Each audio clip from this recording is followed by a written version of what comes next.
Hey guys, what's going on? Coming at you with a Tuesday night video. So I just want to recap basically what happened today in the market. I'm going to go off just basically the top of my head and see if I can get this down. It's a little easier for me to upload things and just let you guys know my thoughts. So the S&P, Dow, Nasdaq all finished up. All major indices were insanely green. Great day today. My portfolio closed over 5%, which is insane. Yesterday it closed over 3 or 4. So I've gotten back 7% of my portfolio in literally 2 days, which is crazy. Just happens to kick off Q4 of this year, so we're off to a really good start. JOLTS, obviously, that is the jobs number. It came in this morning a lot. It was the first time it had a decline. It's a 2-month lagging indicator, so this is the August JOLTS. So basically what that means is it's a sign that, bad is good in this case. So it's a sign that the jobs are slowing down basically in the economy, which means companies aren't maybe they need to be more careful on profits and maybe need to cut the fat of dead weight, or maybe they hoarded employees for COVID and all that stuff. So basically hiring is slowing down. My guess, and basically stating the obvious, if August numbers were the first decline, basically in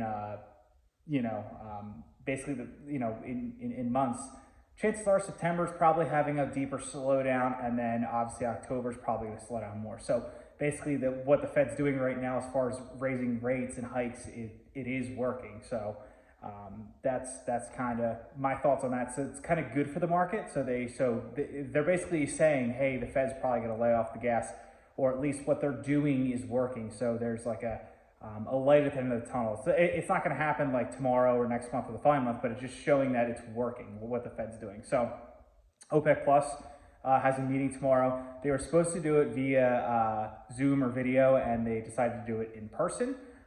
So that probably means it's a really big announcement, or more serious than what they thought, or maybe they just want to show that maybe they're moving in the right direction there. Who knows? There's a lot of question marks. Russia might attend.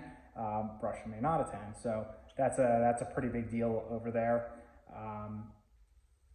They're basically saying they're going to cut how many barrels they're going to be making in the future, which directly impacts the cost of oil and barrel, crude oil and stuff like that, the cost of a barrel. So if you actually looked at the oils today on like CNBC or whatever, you actually saw them spike up to like right around 90. They were at like mid to low 80s all last week. So that's actually bad for inflation, because obviously as oil goes up, inflation gets higher. So it kind of fights, or it kind of works with inflation, which is not good, but we'll see.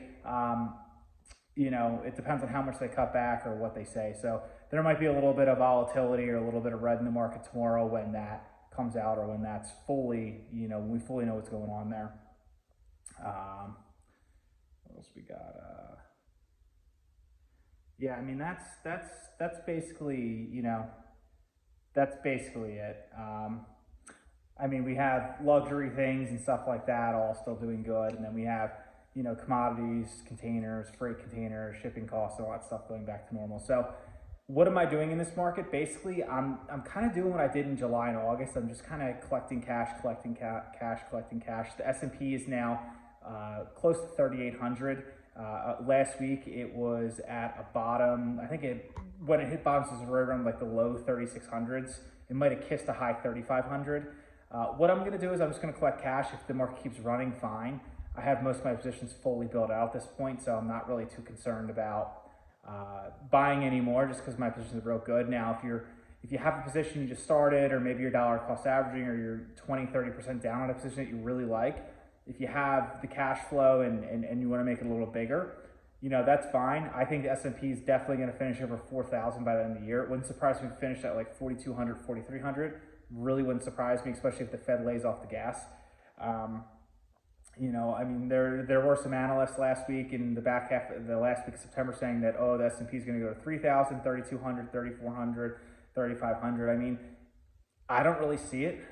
I think what the Fed's doing is working, and it's really slowing the economy down quick. Next thing to get hit really hard, obviously, which is talked about all the time, is the housing market. I think we're going to see a lot of pain there in Q1 of 2023, Q2, and so on for a while. But all in all, basically my game plan right now is I didn't buy anything today. I didn't buy anything yesterday. I'm just really trying to focus on collecting as much cash as possible to take advantage of these companies when I can. So that's all I got, guys. I'm trying to get 1,000 subs by the end of this month. Much appreciated if you guys hit the subscribe button down there. Let me know your thoughts on the economy. Do you think the S&P is going to go to 3,500 or do you think it's going to go to 4,000 first? I'm just curious to see what you guys have to say.